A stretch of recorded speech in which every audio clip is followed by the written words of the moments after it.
kukaribisha. Naitwa David Jeremia Wembe kutoka Ofisi ya Rais, Management ya Utumishi wa Umma na Utawala Bora. Leo tulikuwa na zoezi la kuweza kutoa mafunzo kwa wasimamizi, ikimaanisha wakuu wote wa taasisi, wakuu wa idara na vitengo, waganga wafawidhi wote, wakuu wa shule na walimu wakuu na viongozi wote wenye dhamana ya kusimamia watumishi wengine walio chini yao kuhusu kipengele cha kuwafanyia tathmini hao watumishi kwenye mfumo unaoitwa utendaji, ambao zamani ilikuwa inaitwa kwa Kiingereza PEPMIS.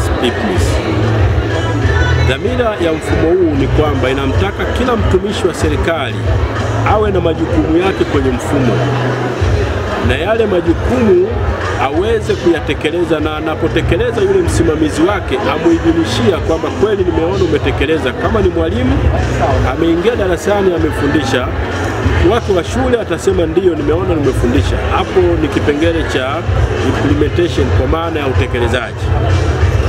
Inapofika mwisho wa mwaka anatakiwa afanyiwe tathmini ya kile alichofanya na mkuu wake ampe max.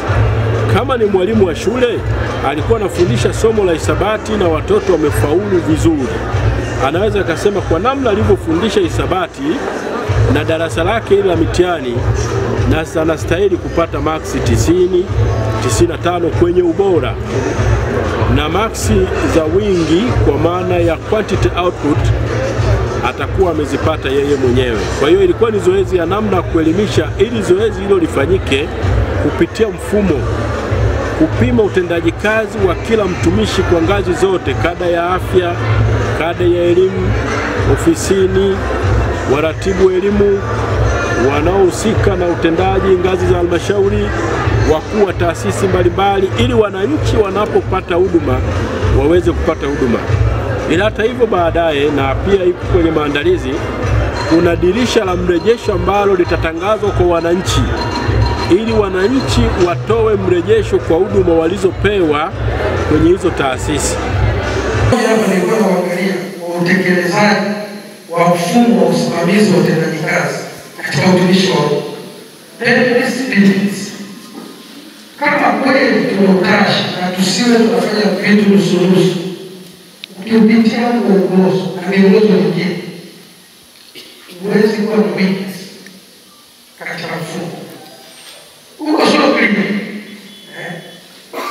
Una kila kitu kinaenda kwa series, kwa hatua.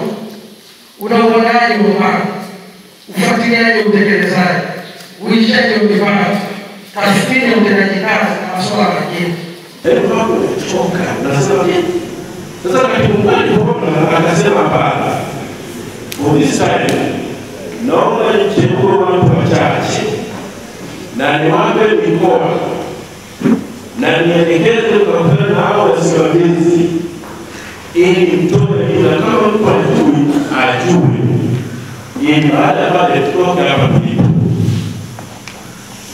Lakini itakapoendelea kama vile zamani, kwa mambo ya kuingia kwa kuelezeka, ina maana tunaingia kweli kwenye kauli ya Mheshimiwa Waziri kwenye dhamana ya utumishi, kwamba asilimia zake watumishi wa